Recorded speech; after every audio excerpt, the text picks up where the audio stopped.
Bonjour à toutes et à tous, que Dieu vous bénisse. Nous sommes aujourd'hui mardi 12 mai 2020 et je vais à partir d'aujourd'hui commencer une série qui s'intitulera Les fondements de la foi. Les fondements de la foi. Alors c'est une série d'enseignements sur sur les fondements doctrinaux de notre foi chrétienne. Donc uniquement basé sur la parole de Dieu, sur la Bible et non sur des traditions d'église ou des traditions d'hommes. Ces enseignements, je les diffuserai au fur et à mesure, sont totalement indépendants des autres vidéos qui traitent de sujets comme l'Antéchrist ou le Nouvel Ordre mondial ou bien tout ce que vous pouvez connaître et écouter donc sur ma chaîne YouTube. Ce sont des enseignements qui n'ont rien à voir, je dirais, qui sont totalement indépendants. Et donc je vous les donnerai au fur et à mesure, pas forcément d'une manière régulière, mais vous pourrez les consulter lorsque vous le désirerez, bien entendu. Aujourd'hui, nous allons commencer par, précisément le fondement, c'est-à-dire connaître Jésus-Christ. Connaître Jésus-Christ, c'est notre premier cours de cette série, donc les fondements de la foi. La parole de Dieu, la Bible, nous révèle donc un plan de salut pour l'humanité. Ce salut nous a déjà été promis dans le livre de Genèse, le premier livre donc du Pentateuque, ou de la Torah pour les Juifs, et nous en voyons l'accomplissement dans le Nouveau Testament. Mais l'Ancien Testament nous prépare déjà à ce plan du salut qui a été déjà établi depuis l'Éternel, dès avant la fondation du monde, je dirais, et nous en voyons l'aboutissement donc à travers le ministère de Jésus, à partir donc des 4 évangiles. Ce salut, donc, c'est un salut qui est merveilleux, unique en son genre, qui est donc accompli par le Seigneur Jésus-Christ, et il est très important de le connaître, ou de le reconnaître pour ceux qui sont déjà peut-être chrétiens depuis un certain nombre d'années. Mais vous savez, même étant chrétien depuis 40 ans ou 50 ans, il est bon de revenir souvent au fondement, ne serait-ce que pour nous rafraîchir un peu la mémoire et de remettre un peu les pendules à zéro. Ne pensons pas que du jour où nous avons accepté le Seigneur, nous sommes devenus chrétiens, les choses vont tourner et finalement il n'y a plus lieu de trop s'inquiéter de quoi que ce soit. Non, l'apôtre Paul dit « travaillez à votre salut », ce qui veut dire que nous devons sans cesse revenir au fondement et vérifier que nous sommes toujours en accord avec ce que dit la parole de Dieu. Genèse 3,15 nous parle de la femme et du serpent. Vous savez que lorsque la femme a été séduite par le serpent, eh bien, l'Éternel Dieu a prononcé des paroles de malédiction, si l'on peut dire, indirectement, et il a prophétisé même justement sur la femme et sur le serpent en disant « Je mettrai inimitié », donc hostilité si vous préférez, entre toi et la femme. Il s'adresse au serpent. Entre ta postérité et sa postérité. Celle-ci t'écrasera la tête, c'est-à-dire la postérité de la femme t'écrasera la tête, et tu lui blesseras le talon. Ce qui veut dire que la postérité de la femme, c'est-à-dire donc tout le genre humain, toute l'humanité qui sera donc issue de la première femme et du premier homme, sera en opposition contre la postérité du serpent, c'est-à-dire, pour dire simple, il y aura toujours hostilité entre le bien et le mal. C'est-à-dire que nous qui sommes chrétiens, nous qui sommes nés de nouveau, qui faisons partie de l'Église de Dieu, eh bien nous serons toujours en but aux forces du mal. Évidemment, il ne s'agit pas de toute l'humanité, parce que toute l'humanité n'est pas sauvée jusqu'à présent, et toute l'humanité qui, bien que connaissant le mal, ne se met pas en opposition contre le mal. Seuls ceux qui ont cette connaissance, c'est-à-dire ceux qui croient en la parole de Dieu, seuls ceux-là peuvent effectivement écraser la tête du serpent, c'est-à-dire combattre contre les forces du mal, contre les forces démoniaques, afin de pouvoir conserver leur salut et de pouvoir hériter des bénédictions divines. Et donc la femme qui représente d'une part Israël, telle qu'on trouve en Apocalypse 12, cette femme qui est couronnée de 12 étoiles, qui nous montre, qui symbolise donc les 12 tribus d'Israël, eh bien cette femme aussi est un peu le visage de l'Église.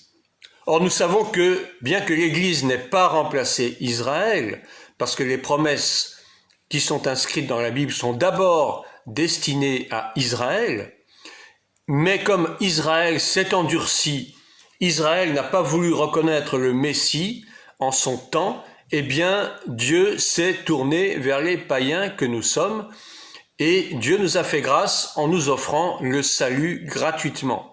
Et donc la femme peut d'un côté effectivement représenter Israël, mais aussi dans nos temps, la femme représente l'Église. L'Église qui est quelque part l'Israël spirituel. Mais en aucun cas, et j'insiste là-dessus, l'Église n'a jamais remplacé Israël, qui est toujours le peuple que Dieu s'est choisi. Alors beaucoup disent non, Israël, c'est pas le peuple élu, etc. Eh bien si, mais il y a deux Israël. Il y a l'Israël de Dieu, celle qui croit, et l'autre Israël. C'est pas le lieu trop de parler de cela, mais il faut savoir qu'il y a l'Israël qui n'est pas croyante, qui ne croit pas en Dieu. Et ce n'est pas de cet Israël-là qu'il s'agit. Donc, la postérité de la femme, le genre humain, et particulièrement ceux qui croient en la promesse de Dieu, seront toujours hostiles aux forces du mal et feront tout pour lutter contre. Ensuite, Galates 4, verset 4 nous dit « Mais lorsque les temps ont été accomplis, Dieu a envoyé son Fils, né d'une femme, né sous la loi. » Vous voyez ici, il est bien encore question d'une femme, parce qu'effectivement, il a fallu que Dieu envoie son Fils, Jésus-Christ, qui vivait éternellement, enfin qui existait déjà depuis bien avant l'origine des temps, l'origine de la création même, et Jésus s'est dépouillé de sa gloire pour venir en chair, et pour cela, il a fallu qu'il naisse d'une chair humaine. Et cette chair humaine, c'était donc cette femme. On retrouve toujours cette image de la femme dans la parole de Dieu. C'est très important puisque l'homme naît de la femme, effectivement. Donc Dieu a envoyé son Fils né d'une femme, né sous la loi. Et Apocalypse 22, verset 20, nous dit ceci, « Celui qui atteste ces choses dit, oui, je viens bientôt, Amen. Viens Seigneur Jésus, Maranatha. » Et donc nous pouvons voir l'annonce de ce Messie dans l'Ancien Testament et puis dans le Nouveau Testament. Maranatha, ce qui veut dire Seigneur Jésus, viens, ou viens Seigneur Jésus. Effectivement, à la fin des temps, à la fin de ces temps que nous vivons, le Seigneur Jésus reviendra en personne pour établir son règne sur la terre.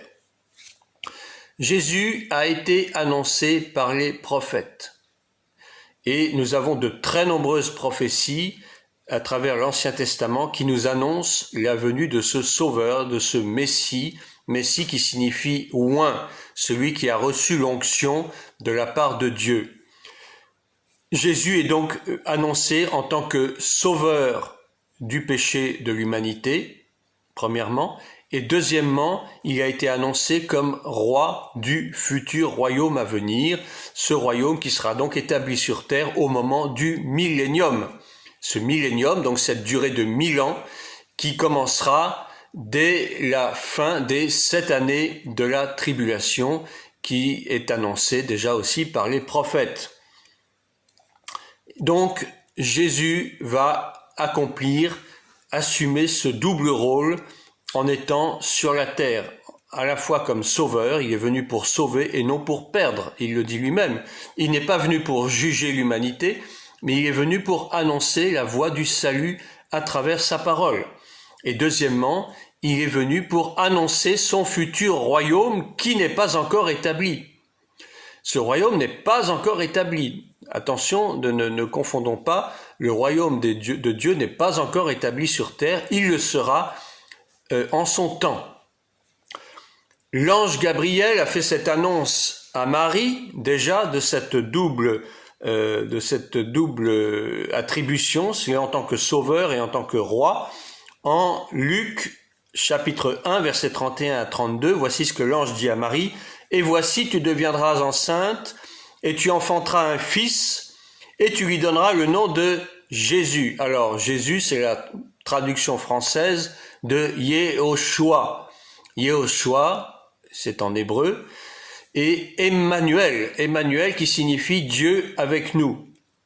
Il sera grand, il sera appelé fils du Très-Haut, et le Seigneur Dieu lui donnera le trône de David, son père. Effectivement, Jésus est de la descendance de David, et nous trouvons cela dans les deux généalogies qui sont annoncées, d'une part en Matthieu et d'autre part en Luc. David son père, parce qu'effectivement il est de la lignée de David, étant de la tribu de Juda. Or nous savons que David est issu de la tribu de Juda. Par conséquent, par lignée, je dirais presque indirecte, parce que évidemment Jésus est né d'une femme, elle-même issue de la tribu de Juda, mais d'un homme qui n'était pas son père biologique, Joseph, son père adoptif, mais qui néanmoins lui aussi est issu de la tribu de Juda. Donc Dieu lui donnera le trône de David, son père. C'est pour ça que l'aveugle Bartimée l'a reconnu et l'a appelé Jésus, fils de David. Il avait eu cette révélation qu'effectivement Jésus-Christ de Nazareth est en réalité fils de David, il est issu de la lignée davidique. Et le fils donc annoncé, ce Jésus, aura un nom qui signifie sauveur. Il sera donc fils d'une femme, Myriam, ou Marie en français. Il est également fils du Très-Haut. Donc vous voyez, d'une part, il a une ascendance humaine, charnelle, si je puis dire, et d'autre part, il a conservé son ascendance, son origine proprement divine, qui a toujours existé. Même pendant son séjour sur la terre, Jésus est toujours fils de Dieu et il a la nature divine en lui. C'est pour ça qu'il a pu accomplir les miracles, les guérisons, les délivrances, parce que l'onction de Dieu, la présence de Dieu était constamment en lui. Donc Jésus, pour résumer, est à la fois homme, il est fils de l'homme et il est en même temps Dieu, il est fils de Dieu, il a la double nature durant son séjour sur terre. Et bien entendu, après sa mort et sa résurrection, eh bien, il retrouvera à 100% sa nature divine en tant que Dieu. Je vais vous lire quelques versets. D'abord, dans l'Ancien Testament, nous avons Ésaïe chapitre 9, versets 5 à 6, verset 5 plutôt, qui nous dit « Car un enfant nous est né, un fils nous est donné, et la domination reposera sur son épaule. On l'appellera admirable, conseiller, Dieu puissant, Père éternel, Prince de la paix. » Et alors justement, nous retrouvons Dieu puissant, Père éternel, ce qui nous prouve une fois de plus que Jésus-Christ a bien en lui la nature divine du Père. Et d'ailleurs, il le dit souvent, il dit « Moi et le Père, nous sommes un, nous sommes la même personne, simplement nous avons des fonctions différentes. Dieu le Père restera toujours le Père, et Dieu en tant que Fils sera Fils étant sur terre, et il retrouve sa nature de Fils en tant que Fils de Dieu au ciel, mais il a la même nature divine que le Père. Donc, admirable, conseiller, Dieu puissant, Père éternel, Prince de paix. Ensuite, nous avons Ésaïe 53, que je lirai un peu plus tard. Nous avons le psaume 2, verset 9, qui nous dit, même à partir du verset 6, je prends la lecture à partir du verset 6, « C'est moi qui ai oint mon roi sur Sion, ma montagne sainte. » C'est Dieu qui parle. « Je publierai le décret. L'Éternel m'a dit, tu es mon fils, je t'ai engendré aujourd'hui. Demande-moi et je te donnerai les nations pour héritage, les extrémités de la terre pour possession. Tu les briseras avec une verge de fer, tu les briseras comme le vase d'un potier. » Vous voyez ici, Dieu nous annonce la venue de son Fils en tant que oint.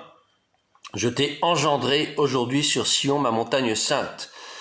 Demande-moi, je te donnerai les nations pour héritage. Ça, c'est pour le futur. Lorsque Jésus-Christ établira son règne sur terre, effectivement, toutes les nations lui appartiendront. Toutes les nations de la terre seront obligées de lui faire allégeance, d'être soumis à son autorité unique.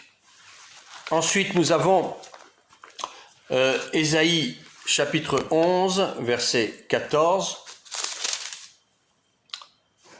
À partir du verset 1, pardon. Puis un rameau sortira du tronc d'Isaïe. Qui est cet Isaïe? Eh bien, Isaïe, c'est le père de David. Donc vous voyez, on fait bien ressortir la descendance de Jésus-Christ d'après la lignée de David, et même du père de David, puisqu'il s'agit d'Isaïe. Puis un rameau sortira du tronc d'Isaïe, père de David, et un rejeton naîtra de ses racines. L'esprit de l'Éternel reposera sur lui, esprit de sagesse, esprit d'intelligence, esprit de conseil, esprit de force, esprit de connaissance et de crainte de l'Éternel. Ça fait six caractéristiques de l'esprit, et il y en a une septième qui n'est pas nommée ici, mais que l'on trouve dans l'évangile de Jean, c'est l'esprit de vérité que le monde ne peut connaître. Donc voici les 7 caractéristiques de l'esprit de l'Éternel dont sera entièrement revêtu Jésus-Christ de Nazareth lors de son ministère sur terre. Esprit de sagesse, d'intelligence, de conseil, de force, de connaissance, de crainte de l'Éternel et 7 de vérité. Ce sont ces 7 esprits de Dieu dont parle Apocalypse au chapitre 1 et suivant. Les 7 esprits de Dieu qui sont symbolisés par les 7 lampes du chandelier d'or, de ce que nous appelons en hébreu la Ménorah. Voilà, donc Ésaïe chapitre 11, etc. Ensuite, nous avons encore une annonce de la venue du Messie dans le livre de Michée.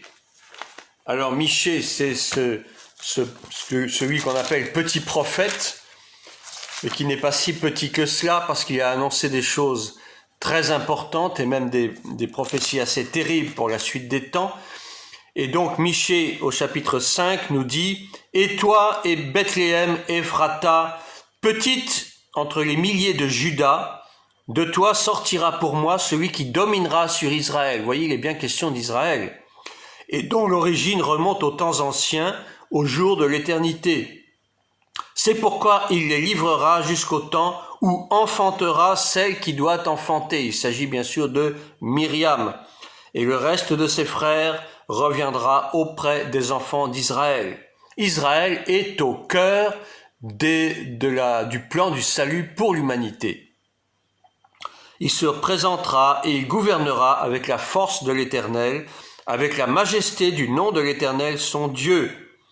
Et ils auront une demeure assurée, car il sera glorifié jusqu'aux extrémités de la terre. Donc vous voyez, la venue du Messie est clairement annoncée à plusieurs reprises par les prophètes de l'Ancien Testament, et ce, plus de entre 3 et 500 ans avant que cette naissance se fasse effectivement. Et effectivement, Jésus est né à Bethléem, Ephrata, Bethléem, qui est, je vous le rappelle, la ville de naissance de David. Donc, effectivement, Jésus est bien né dans la ville de David, son père, selon la lignée spirituelle.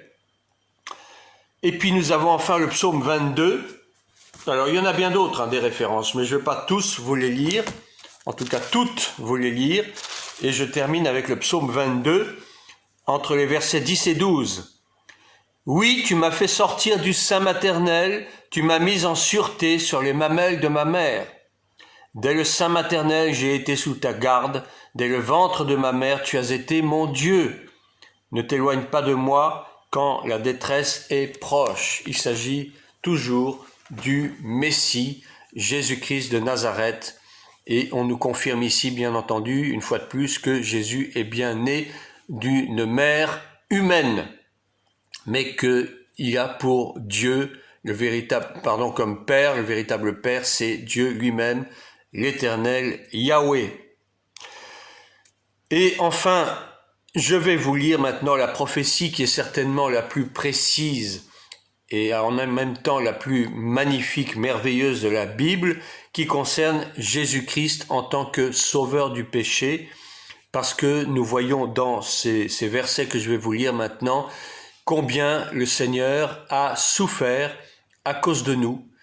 Le Seigneur a souffert parce qu'il fallait absolument que le plan de rédemption de Dieu puisse s'accomplir pour l'humanité. Il s'agit donc des versets 1 à 6 du chapitre 53 d'Ésaïe que nous connaissons certainement, mais qu'il est bon de relire souvent. Donc Ésaïe 53, versets 1 à 6. Qui a cru à ce qui nous était annoncé? Qui a reconnu le bras de l'Éternel?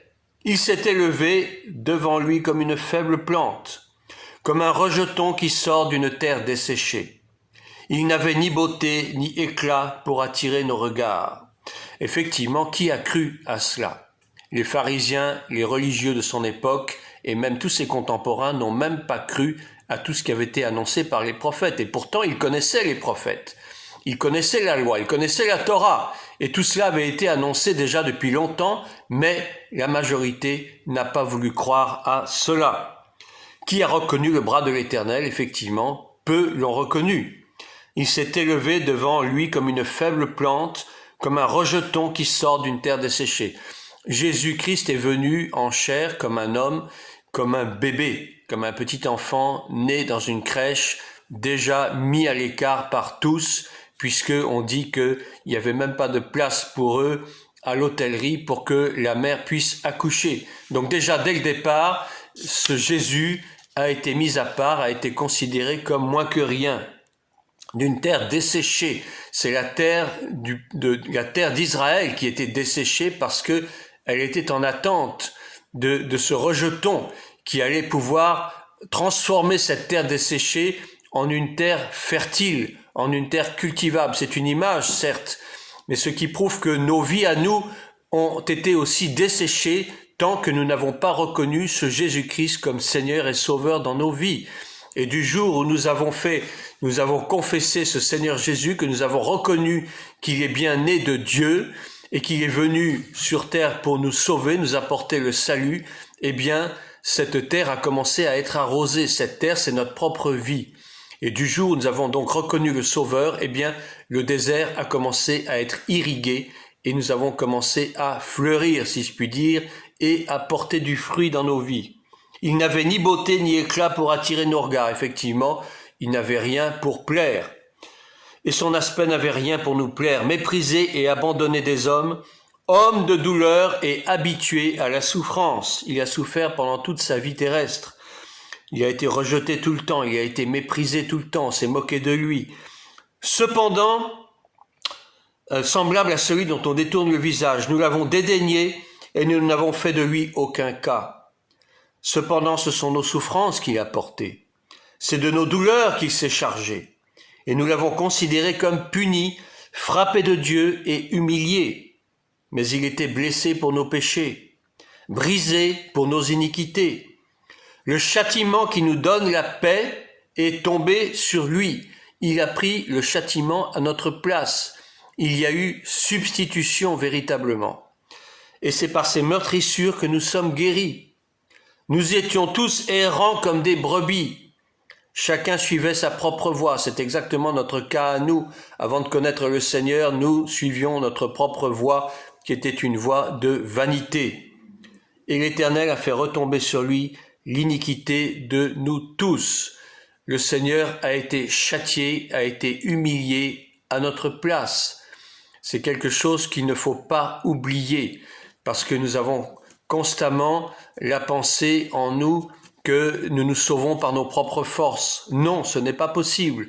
Nous ne pouvons pas non plus être sauvés par nos œuvres. Nous aurons beau faire de bonnes œuvres dans nos vies, ça ne suffit pas pour être sauvés. La doctrine du salut, c'est une doctrine très profonde. C'est une doctrine qui nous engage entièrement, même si Jésus, et la Bible l'atteste, a pris sur lui nos meurtrissures, qu'il a été châtié pour nous, il n'empêche que nous devons travailler à notre salut. C'est-à-dire que nous devons constamment avoir présent à l'esprit que ce salut qui nous a été donné gratuitement, nous devons tout faire pour le conserver. Ça ne veut pas dire que nous devions mener une vie de désordre, que nous pouvions faire n'importe quoi à partir du moment où nous avons accepté le Seigneur. Tout est bien, puisque nous vivons sous la grâce, ça nous autorise à faire n'importe quoi. Pas du tout. Absolument pas. Le salut, c'est vrai, nous l'avons reçu gratuitement, mais nous devons tout faire pour le conserver. Le salut, oui, peut se perdre. Il peut se perdre si nous retombons dans le péché, si nous renions le Seigneur Jésus-Christ, il n'y a plus d'échappatoire pour nous. Et ça, c'est pour répondre à ceux qui disent qu'une fois que le salut est acquis, il est une fois pour toutes, quel que soit ce que nous ferons après. Non, c'est totalement faux, et la Bible s'inscrit totalement en faux contre cette doctrine. Travaillons à notre salut. Voilà, je continuerai prochainement. Je ne veux pas être trop long dans ces enseignements, mais retenons déjà tout ce que je vous ai dit aujourd'hui sur donc le Messie, ce Messie qui est venu en chair, à la fois en tant que sauveur et à la fois en tant que roi, bien que sa royauté n'ait pas encore été établie sur terre. À bientôt pour la suite. Que Dieu vous bénisse. Bonne journée.